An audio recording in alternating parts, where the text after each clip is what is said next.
Yo guys, welcome to The Last Lap. Don't forget to drop a lovely, juicy 5-star rating if you're watching on Apple Podcasts or Spotify. Hope you enjoy, and let's get into it. Because obviously we've seen the Mercedes now. We hadn't seen it when we did the last pod. Yeah. And like you say, Lewis, not only it's the T-cam, he has the yellow T-cam, doesn't he? And then he has the numbers and the kind of wheel covers. George is the same. But then I guess it's because if you put the blue of George's helmet on the number, then it would just blend in with the rest of the Petronas branding, because his is green, isn't it? I have no idea why it's green. Like, I had no idea it was green beforehand. People said, I don't get it. People said to me, "There's like, I've put it on post, it's a launch helmet," because they're thinking that small changes will happen. They're thinking, oh, it's going to be green because the number's like, I had no clue it was a green number until the render went up. I had no idea. Yeah. So I was going to ask if you kind of worked together on that, but clearly not. We had literally no idea. We experimented with some colours on it, which might change going forward in the season. But yeah, from the green, no. I kind of wish it was green. It's my favourite colour. I'd love to have that, but I don't know if he wants it or not. Find out. The numbers on the Mercedes should be the same colour as the Petronas branding. I wish they were the same. I think George Why and the Petronas yellow and look really green? good. It just stands out. I quite like the idea of Lewis as being yellow, because Okay, that makes sense. I mean, you're looking at Yeah. imagine you're looking behind that, looks absolutely so badass mean behind Yeah, it. yeah, You're being hunted down by this yellow thing inside the black car.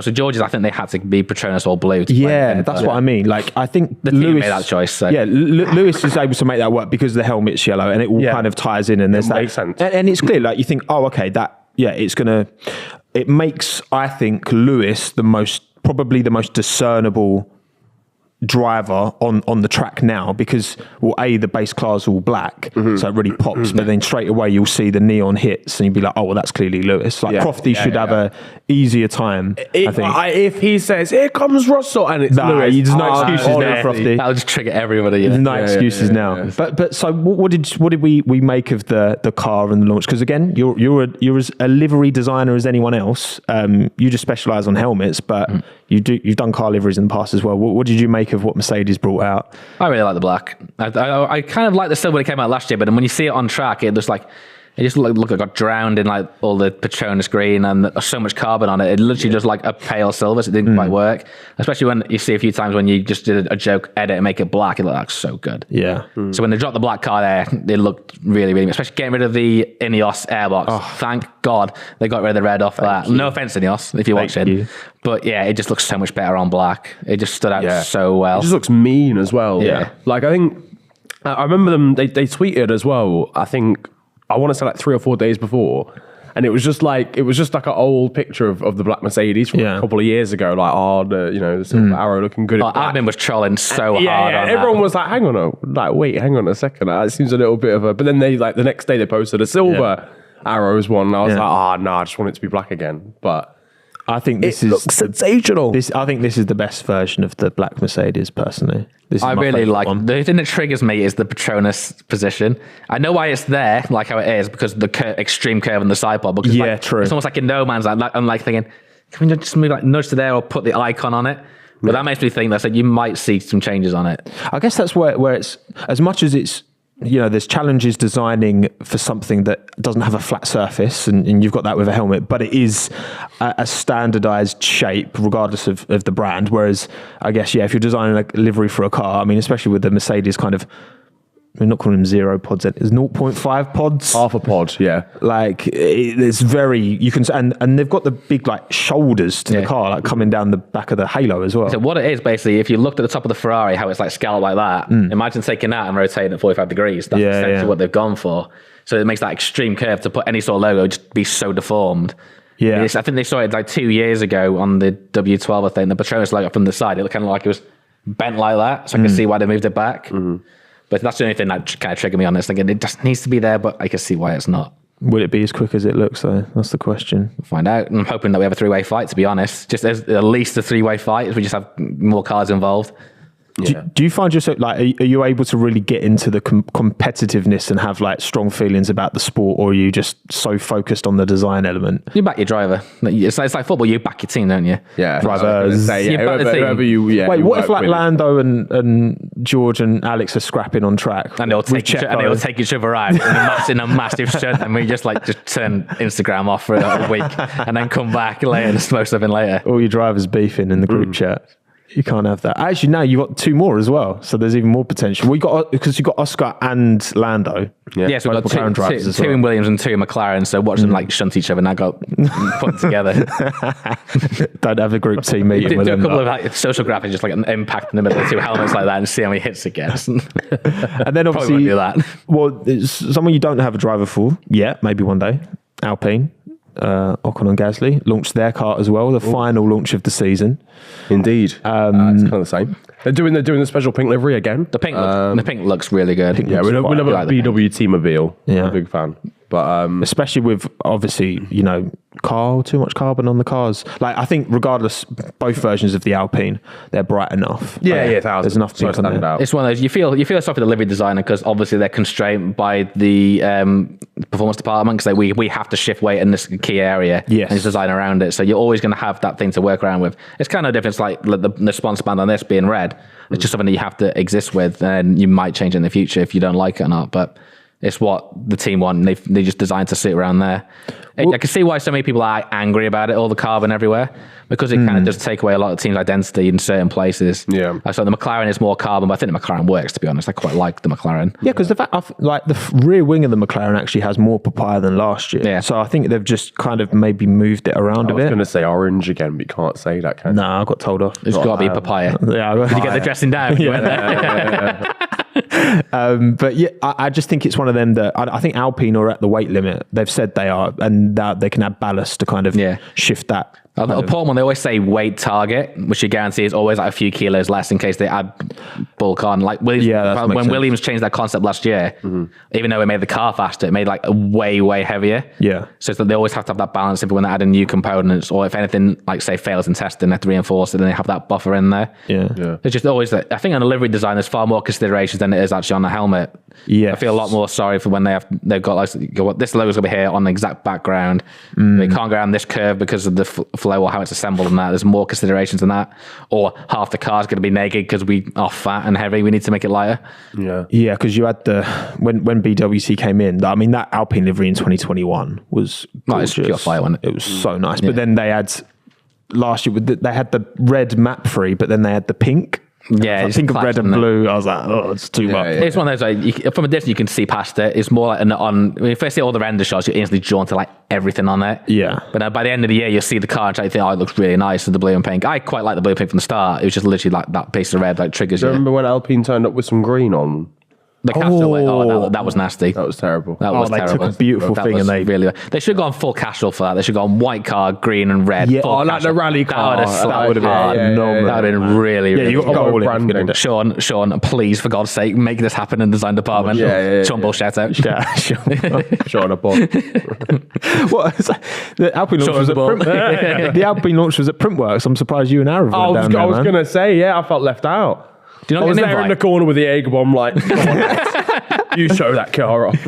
I saw someone post, it was like they were really strict with like no drinking, no nothing. Cause I guess they didn't want leaks as well, right? So it's still a press event. But at the end of the day, but bold in a nightclub. But Alpine ran the car on the Monday, and then some photographer, I think, went to the hotel. They did not think. They didn't think about that, did they? Someone could rent the hotel out. They should definitely just put the hotel. Just don't put a livery on it if you're going to test it. All of a sudden, what's wrong with you?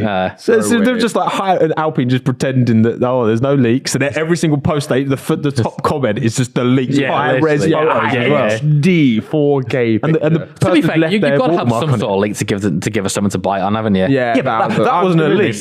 That was a dam breaking. That was the whole car. The Alpha one was a leak when it just appeared behind it. And we saw the picture of the car. Oh, there it is. That looks nice.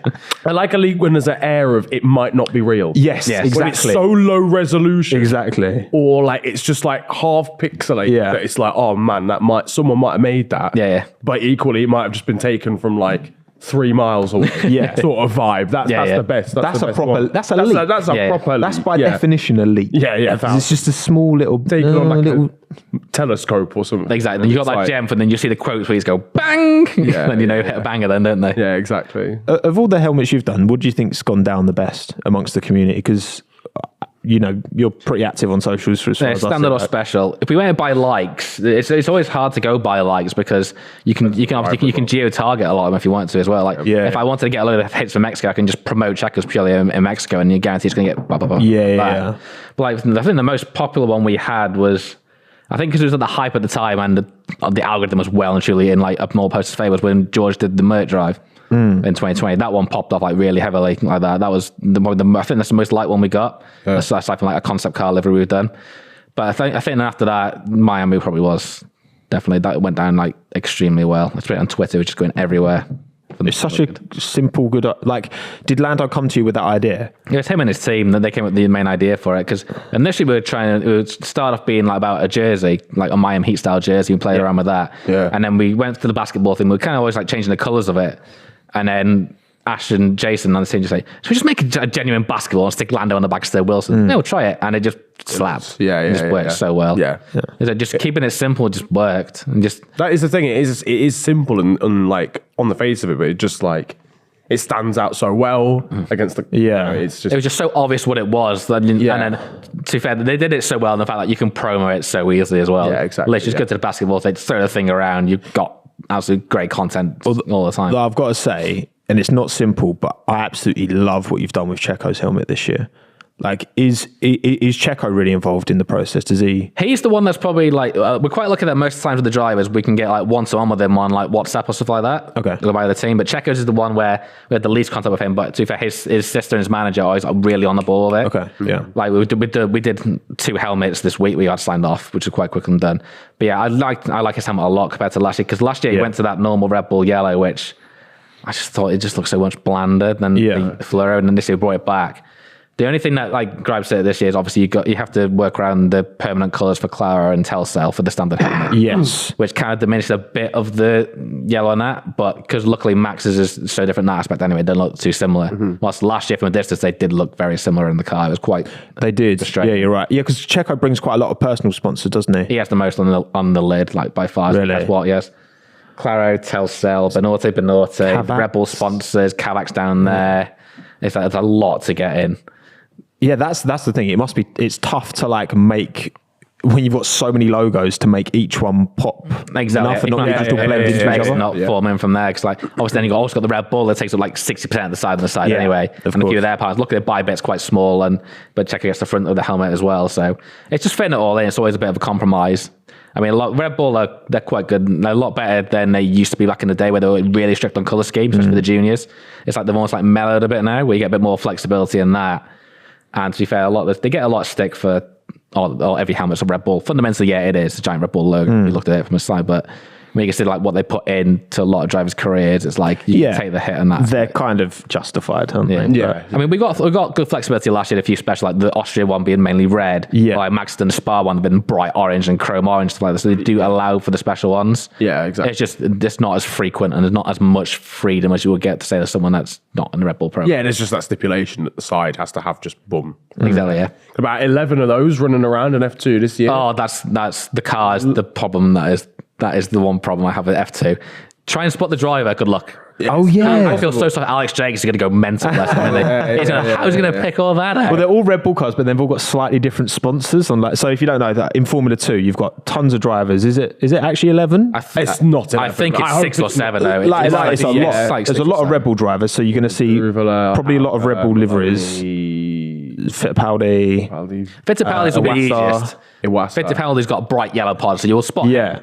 But so they're like all the same car, but then they've all got slightly different rear wing sponsors as well. Yeah. Super Formula. He's got a